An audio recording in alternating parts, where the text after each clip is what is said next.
Welcome again, Libra. You know, you're just getting up to steam. You've had what we call combustion. That's when the ruling planet, Venus, has been very near to the Sun. Sun has just transited over that. So if you've been feeling a little bit out of sorts, that could be one of the reasons. And there's a whole lot of very interesting astrological patterns taking place this month. It is October 2014. I'm Dadhichi from astrology.com.au. Thank you for joining me. I'll be brief, as I usually am. I don't like to go much more than 5 minutes. I know people's minds are, you know, you've got too many things to do and you just want a snapshot. So what I'm saying here, the good news straight away is the opportunity for you to start to recover some of your energy, some of your self-esteem. There's a cluster of planets, Venus, Sun, North Node, in your star sign, in your sun sign this month as the month commences. And we do have that right angle to Pluto, which is perfected around the 4th of October, with Mercury going retrograde on the 5th. So this can be rather tense, and this can show that your inner feelings have some difficulty in being expressed. There could, for some of you, be a rather negative self-image. Something someone said has made you start to ruminate and maybe magnify that to an extent that you don't need to. Again, the good news is that these planets are fairly quick moving. Sun in particular is going to move very, very fast. We see there's an opposition to Uranus. That has to do with your relationships around the 8th. Some sort of, again, let's continue with that theme, that something you hear. And you know, Libra is prone to sort of magnify things in the mind. Don't make too much of what's said.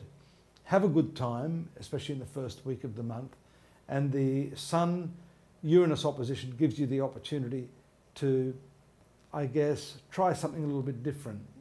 Don't get too bogged down in the status quo or the habits of the way you've been doing things in your relationship. Communicate in a slightly different way. And you don't necessarily have to be the peacemaker all the time. Sometimes shaking people up can make it fun, and it actually gives them the kick up the butt that they need to maybe change some of their ways. So that's what I see for you in the first week of the month.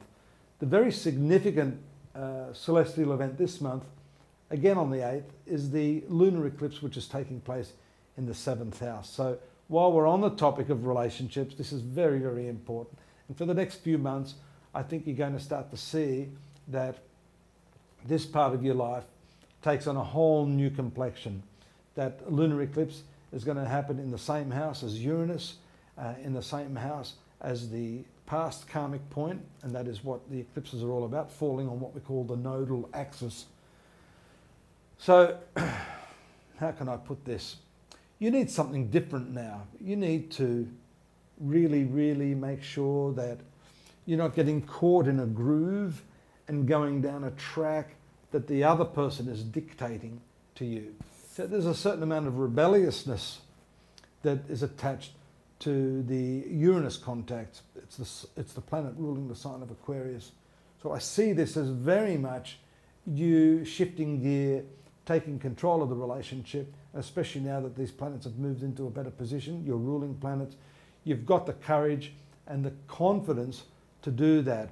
You know, you're not operating from a base of fear of loss. Well, or what will happen if they leave me, or what will happen if my boss gives me the elbow.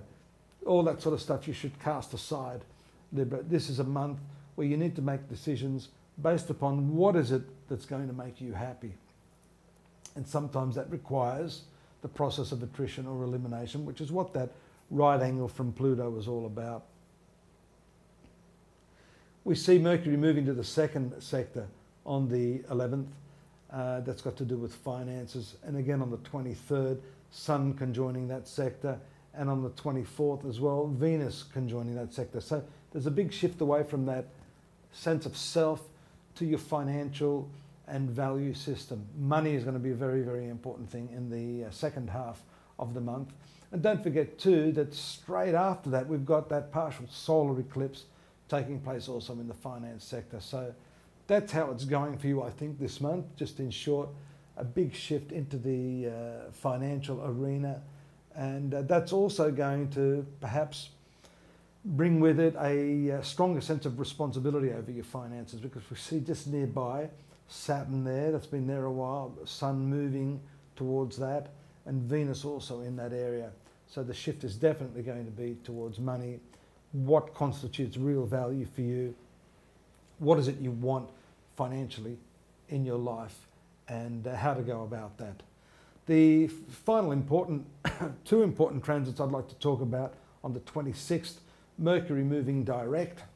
That occurs in your sun sign, but as I said, that's going to also move into the second sector of finance. When that happens, some idea that you've hatched, some financial opportunity will get the green light. And so don't be too expectant of things happening, even though I've mentioned that, you know, the 23rd as being a timeline for when all of those planets move into the finance sector. 26th, Mars moves to the fourth sector. That's a difficult one. That's focusing a lot of attention over the next 6 to 8 weeks on your, pardon me, your family sector, real estate and housing. We're going to talk about that a little more next month. Hope you'll join me then. Don't forget to look at my website, astrology.com.au in the meantime. Bye for now.